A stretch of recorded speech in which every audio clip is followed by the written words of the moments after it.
नमस्ते बच्चों, स्वागत है आपका बालगाथा यूनिवर्स में।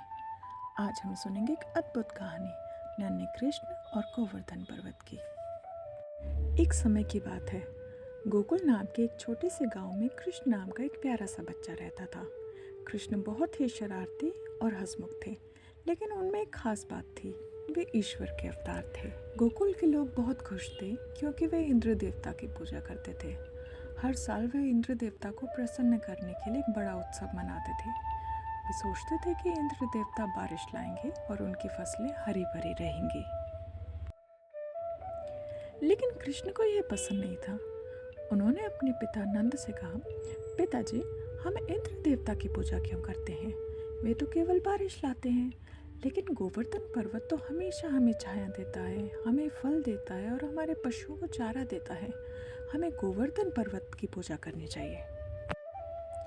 नंद और गांव के बाकी के लोग कृष्ण की बात सुनकर हैरान रह गए। उन्होंने कभी भी ऐसा नहीं सोचा था, लेकिन कृष्ण की बातों में कुछ ऐसा था कि सबने उनकी बात मान ली। उन्होंने इंद्र देवता की पूजा की जगह गोवर्धन पर्वत की पूजा करने का फैसला किया। सबने मिलकर गोवर्धन पर्वत की परिक्रमा की, उन्हें फूल चढ़ाए और भोग लगाया। इधर इंद्र देवता को जब पता चला कि गोकुल के लोग उनकी पूजा ना करके एक पर्वत की पूजा कर रहे हैं, तो उन्हें बहुत गुस्सा आया। उन्होंने सोचा, ये क्या, ये छोटे से गांव वाले मेरी पूजा नहीं कर रहे हैं, मैं इन्हें सबक सिखाऊंगा। इंद्र देवता ने अपना वज्र उठाया और जोरों से मेघों को गरजने का आदेश दिया।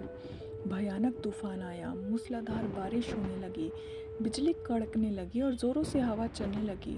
गोकुल गांव में बाढ़ आ गई। गोकुल वाले डर के मारे कांपने लगे। वे समझ नहीं पा रहे थे कि वे क्या करें।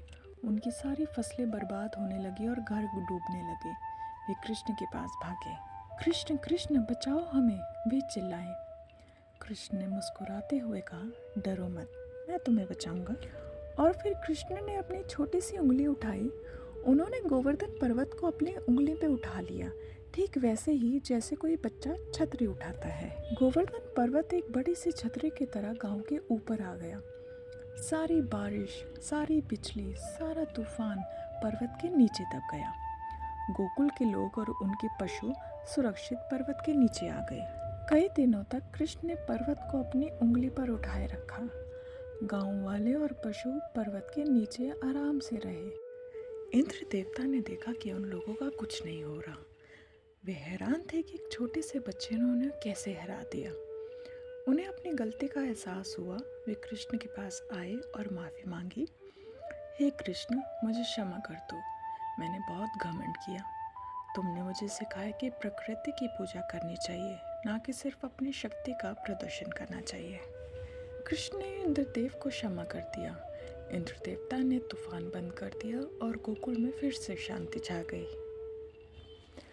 गोकुल के लोग कृष्ण की जय जयकार करने लगे। उन्होंने सीखा कि हमें अहंकार नहीं करना चाहिए और प्रकृति का सम्मान करना चाहिए। इस तरह कृष्ण ने अपनी लीला से गोकुल को बचाया और सबको एक महत्वपूर्ण सीख दी। वे हमेशा अपने भक्तों की रक्षा करते हैं और उन्हें सही रास्ता दिखाते हैं। यह कहानी हमें सिखाती है कि हमें अपनी शक्ति का घमंड नहीं करना चाहिए, बल्कि दूसरों की मदद करनी चाहिए और प्रकृति का सम्मान करना चाहिए। और हमेशा याद रखना चाहिए कि ईश्वर सदैव अपने भक्तों की रक्षा ज़रूर करते हैं।